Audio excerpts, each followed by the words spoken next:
రీసెంట్గా ఈ అమ్మాయి గురించి మనకు తెలిసిందే, మ్యాల్లో ఉంటుంది. సో నిజంగానే ఈ అమ్మాయికి 13 ఆర్ట్స్ అంటే 13 కళలు వచ్చు.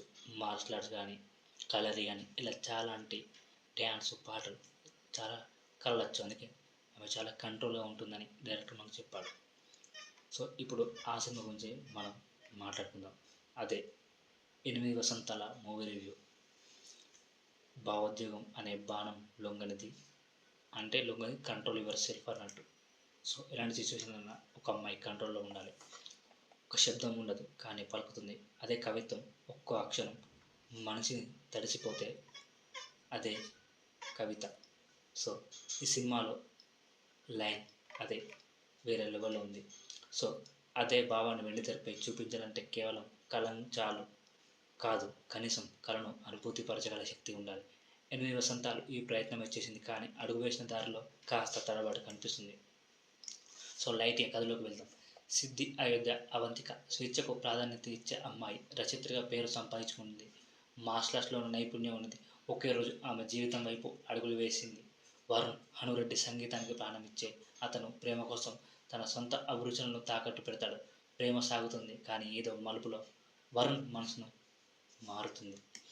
సిద్ధి జీవితంలోకి మరో వసంతంగా వస్తాడు సంజయ్. రవి దుగ్గిరాల కొత్త దారిలో పైన మొదలవుతుంది, కానీ ఆ దారి చివరిలో ఏముందో తెలియదు. ఇదే కథ, కానీ చూపించిన తీరు వేరు. పాత్రలు బాగున్నాయి, కానీ అవంతిక ఈ సినిమా ఆత్మ. ఆమె పాత్రలో కనిపించే ఒంటరితనం, ఆత్మవిశ్వాసం, బాధ అన్నీ చాలా సహజంగా ఉంటాయి. ముఖ్యంగా గురువు మరణం తర్వాత ఆమె భావోద్వేగాలు ఆడియన్స్ని కదిలించగలవు. Hanu Reddy good looking, decent performance, కానీ సక్సెస్ఫుల్ ప్రేమ కథల్లో ఉండే మౌనమైన బలాన్ని అందించలేకపోయాడు. రవి దుగ్గురాల సంజయ్ పాత్రకి సరిపడని సెలక్షన్. కంటెంట్ కంటే కాస్టింగ్ వల్లే కొంచెం డిస్కనెక్ట్ ఏర్పడింది. సో ఒక్కొక్కరికి ఒక్కో విధంగా ఉంటుంది. సో దర్శకుడు విజన్ వేరే లెవెల్లో ఉంది, కానీ తేలిక. సో దర్శకుడు తన ప్రేమను కథను కవిత్వంగా చెబుదామనుకున్నాడు. ఇది మంచి ఆలోచన, కానీ సినిమాటిక్ భాషలో దీన్ని చూపించాలంటే ఎమోషనల్ హైప్ అవసరం. కథ పాయింట్ క్లారిటీ, పాత్రల మధ్య మానవ సంబంధాలు బలంగా ఉండాలి. పాత్రలు ఒక్కొక్కటి బాగున్నాయి, అవన్నీ కలిపే దగ్గర లోపం ఉన్నాయి. సో కొన్ని సన్నివేశాలు కవితలాగా తేల్చినంతగా, కొన్ని మాత్రం రోజువారీ జీవితంలో ఉన్నట్టుగా. దీంతో ఆడియన్స్ కనెక్ట్ కొందరు కాలేకపోతారు. సో అబ్దుల్ వాహిబ్ సంగీతం ఓకే, కానీ రిపిటివ్ ఫీలింగ్ ఎక్కువ కనిపిస్తుంది. ప్రేమ కథలో మ్యూజిక్ తీపిగా ఉండాలి, కానీ ఇక్కడ ఆత్మ నిండిన పాటలు అనిపించలేదు. సో టెక్నికల్ టీం ప్రశంసలు.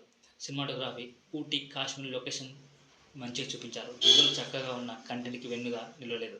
కొన్ని డైలాగులు అద్భుతంగా ఉన్న, కొన్ని తీరని పదవేగాలు కొంచెం, ఎందుకంటే ఇది లిటరేచర్ మీద నడుస్తుంది.